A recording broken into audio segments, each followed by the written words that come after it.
Hello guys, welcome back to another alpha session. In today's video, join me to uncover the untapped potential of Wireshark as an offensive tool. Discover how this now network analysis tool can be transformed into a powerful weapon in the hands of attackers. From exploiting Lua scripting to executing external binaries, we will explore the dark side of Wireshark and learn how to defend against these offensive tactics. Before dive into the exciting world of Wireshark's offensive capabilities, I want to take a moment to express my heartfelt thanks to Mr. Ali for sparking the idea of exploring the offensive use of Wireshark with Lua scripting. I would like to extend my appreciation to one other guy. He's my team lead, Patrick, who generously provided me with the time to experiment and dive deeper into this fascinating idea of offensive use of Wireshark. Before moving into the demo, throughout my research and exploration, I have not come across anyone discussing the dark side of Wireshark in this manner. While many resources focus on Wireshark's packet analysis and Lua scripting capabilities, the offensive use of Wireshark remains relatively unexplored. However, if by any chance you have come across similar content or someone has already shared insights into this offensive aspect of Wireshark, I encourage you to let me know in the comment section. So it is really essential to acknowledge and appreciate the work of others in this cybersecurity community. I believe that. And if it's going to be a new stuff, I really want to give the credit back to my manager Ali, who really did come up with that different way of thinking the Lua scripting and Wireshark's offensive use. I mean, it was entirely a different idea. I never thought of this one. That's why I'm saying like this. I never thought of using Wireshark as an offensive tool. So it's completely his idea. So if it's going to be the first time, definitely the credit should go to Ali. Just wanted to mention that. But as I mentioned earlier, if you know somebody already did this paper or did something similar to this one, I would like to know that. So please just comment on the comment section regarding that. Okay, now let us explore how Wireshark could be used by attackers to execute their load and execute their binaries or load malicious Lua scripts.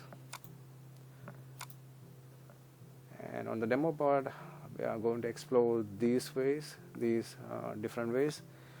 One is using Lua's evaluate function.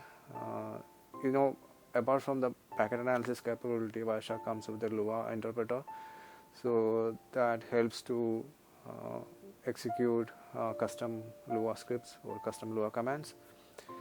It is just like Windows is having PowerShell or Linux is having Python.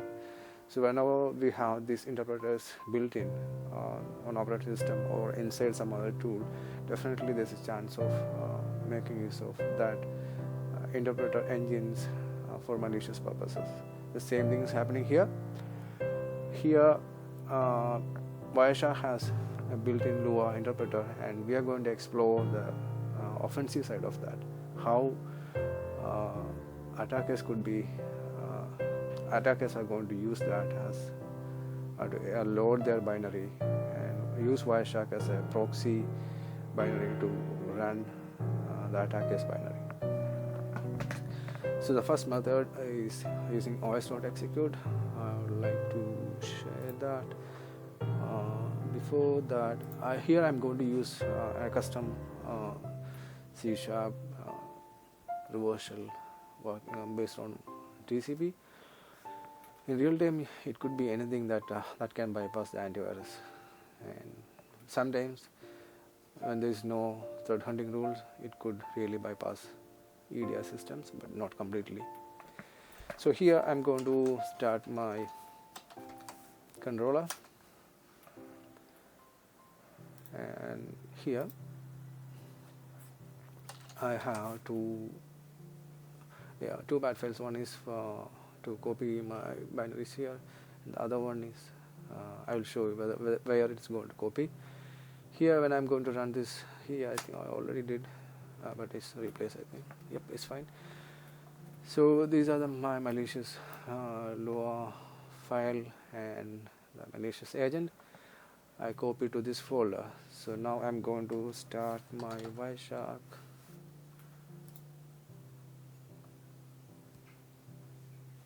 Let it load. Sorry, I think I already had put something there. These are the areas where Wireshark shows you the folders where it is used by. Okay, sorry, this one I already, before the demo I tested. I just removed that. Now I'll come to this after the first demo. So here, just open, suppose if the attacker is going to be an internal guy or somebody is going to use Wireshark, how he could use it to execute, how he can use Wireshark as a proxy binary to load and run his own binary. So this is a way. Where is my path? Yeah, this is my path to the binary. And you should be careful about this one. If you want to experiment this, the path should contain 2 forward slashes, because one could, slashes are normally escape sequences, so we have to mention that. Wireshark. This could be any name. I just named it as Wireshark while I was copying this one. So just because I previously loaded that, let me run it again. Okay. Yeah, I got a reversal already because I forgot to remove that files from the Wireshark's folder. I'll come to that later after this. This is a command that we are going to execute using. So what's going to happen is Wireshark is going to load this file for me. This Wireshark, don't get confused. Actually, this is my agent name. So it's going to run this command, and Wireshark.exe as my agent will get executed, and I will get the reversal to my controller machine here on the right side. So I'm going to evaluate this function. See, I got the connection back here. Just to ensure. Yeah, we got. If you want, you can check the IP again. You got the connection from here. If you want, you can check the IP. Yeah, we got the connection from here. This was the board. So now, what happened here is os.execute is a Lua function that helps us to load external binaries. So when you going to analyze that process to restructure, it will be Wireshark, then CMD, then another Wireshark.exe. This Wireshark.exe is my agent's names. It could be anything, any name. So the other way, the next way of executing, loading your file is using the do file command in Lua. So what is going to do is just replace this do file and check dot Lua. Now run the controller again. Just exit the controller from here and run controller again.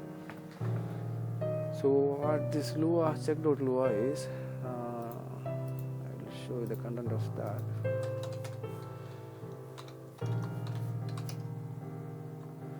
But I opened it, not bad. Check.lua. It is nothing but it just loads the same file. Now we are executing the file. This os.execute inside the Lua file. That's the main difference. This part of the script is really necessary, because if you are going to try with this one, either you have to mention a static file path. So this could be dynamic, like it checks. The only thing is it should be on the same path where the Lua file is. What happens without specifying the full path? If you are going to give only wireshark.exe, it will never work, because normally os.execute directly points to the places where, like system32 and other areas where Windows is directly checking, so it won't get executed. So it's always better to get the current directory, and you place your file on the current directory where the Lua script is, and find out the current directory path and add the full path like this, then execute it. I'm not a Lua expert. I got this from ChatGPT. I just asked ChatGPT to provide me some code snippet to get the current directory, and initially ChatGPT gave me something that had a third-party dependency, and then it gave me this one and explained me that this is a way. The debug.getInfo is one of the ways to get this thing worked. So this script is doing this one. So what we are going to do is, without directly specifying that os.execute inside the evaluate function, we are going to say do file here. Do file, this one, it simply loads a file and executes the commands inside the Lua file. So in this case also it just did that. The same thing is happening here. If you check the host name, the same thing, same shell. So this is not a single stage attack. Actually, it's like a multi-stage. Even it's a multi-stage, it's just showing that Wireshark could be used as a proxy binary to execute your or attacker's binary. So these are two ways inside the Wireshark's GUI. So the other way is really, the other is the one really that's exciting and just more dangerous. So you can see two different folders here. One is Lua scripts folder, plugins folder, and binary plugins folder. Both these folders are dangerous. So the thing how it works is, you just put your Lua script here, it just loads when Wireshark is getting loaded. So what happens here is, we'll just this one. Now I'm going to copy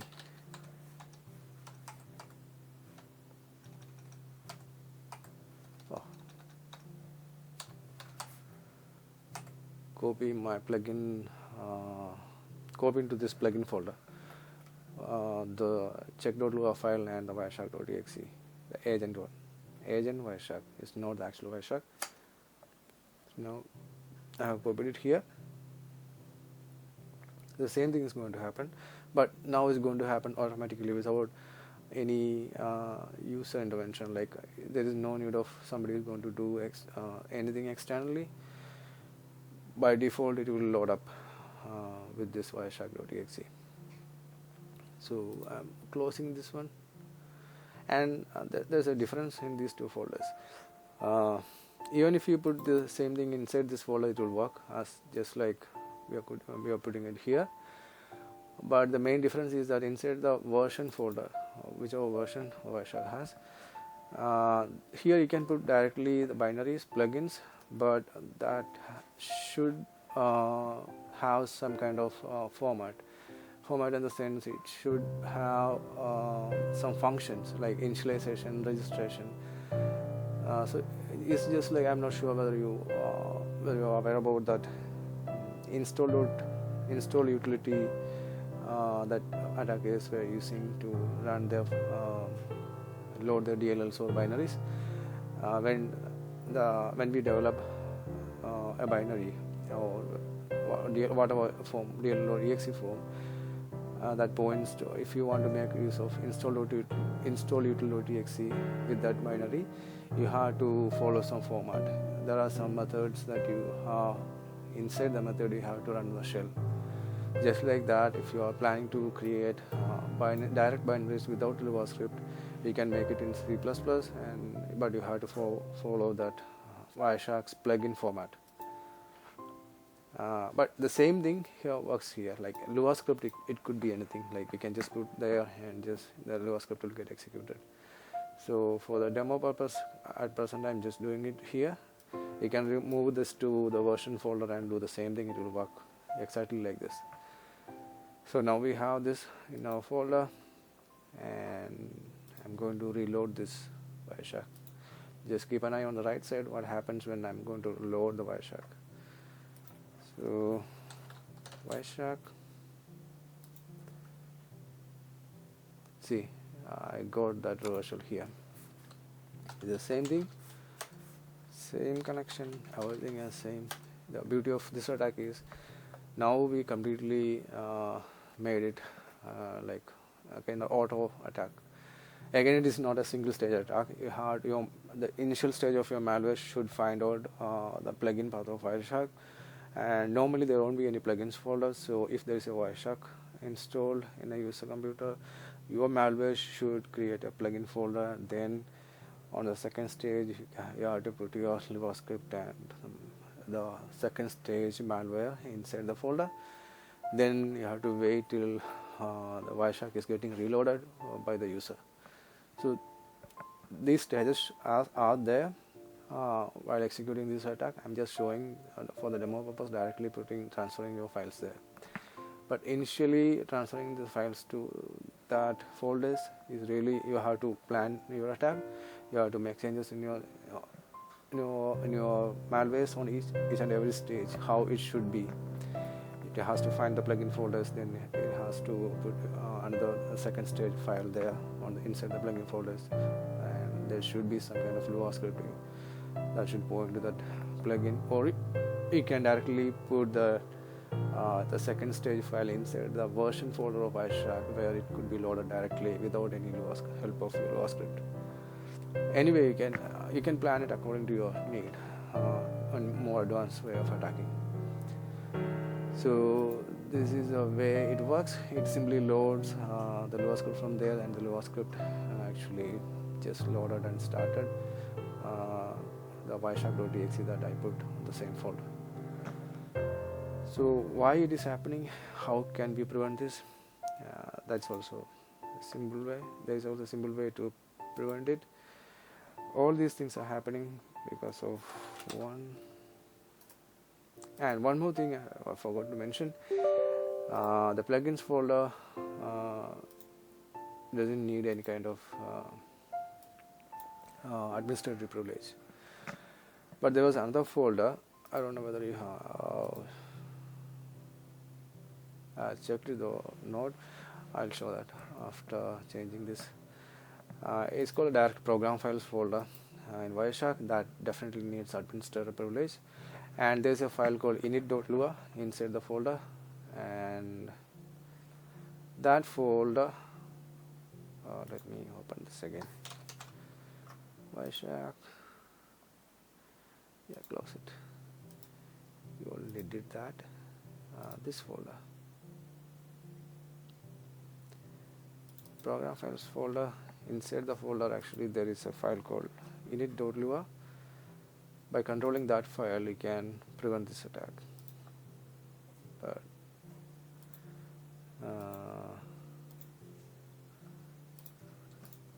cd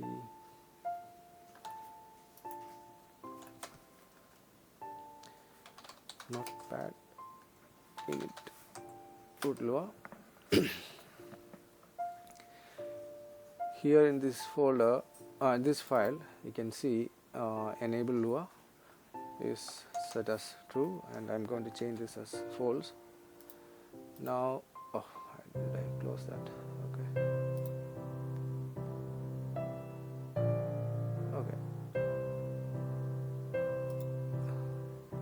Yeah, I did make changes on that in.lua file. Now, even if I have this, let's run my controller. Even if I have these files here, and I'm going to reload the Wireshark,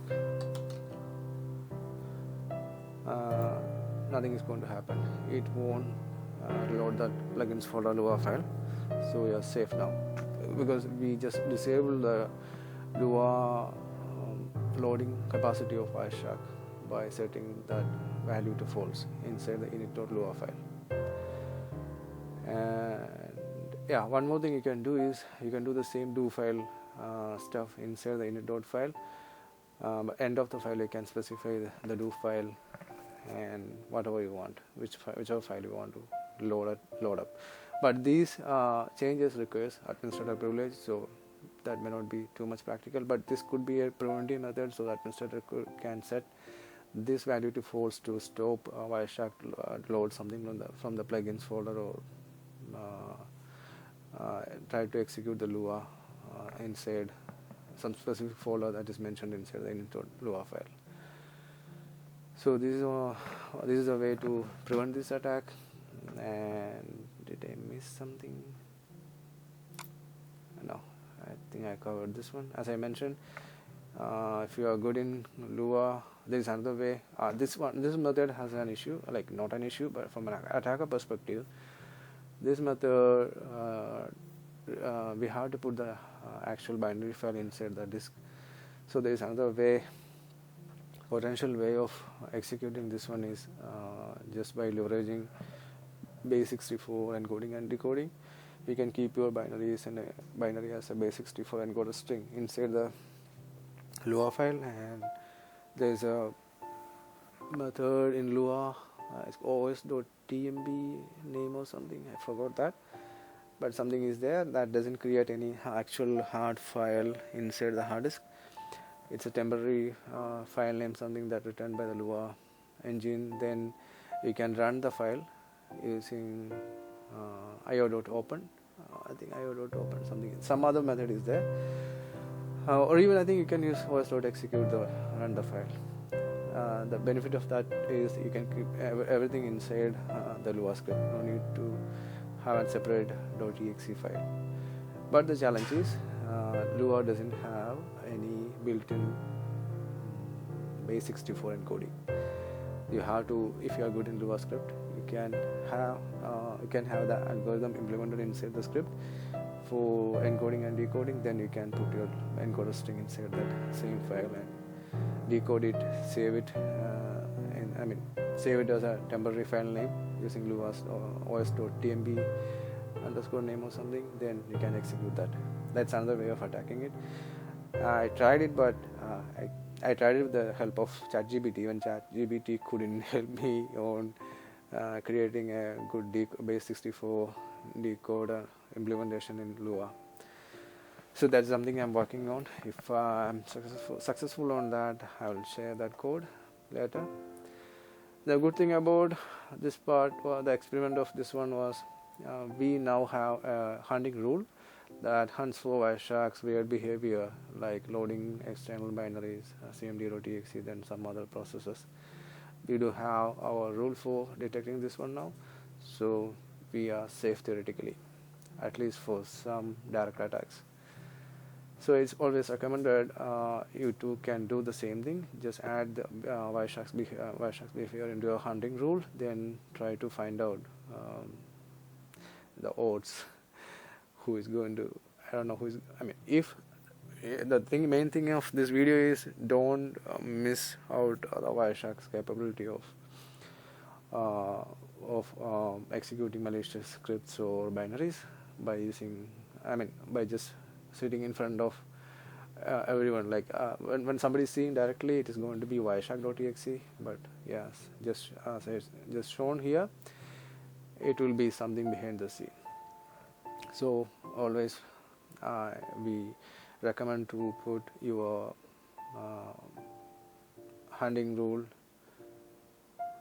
in a way that focuses these kind of tools. It doesn't matter Wireshark or some other tool.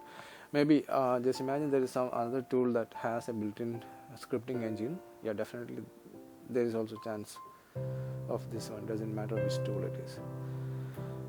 So that's for this demo. That's the thing. These are the things I have planned for this demo. As I mentioned, while I was doing this one, as per my knowledge, through the research and exploration, I have not come across anyone discussing the dark side of Wireshark in this manner. So, but as I'm not sure, but if you come across anything, you can just share it on comments. If not, yeah, definitely the credit should go to Ali, who came up with the idea. Yeah, that's all for this video. Stay tuned for more exciting videos.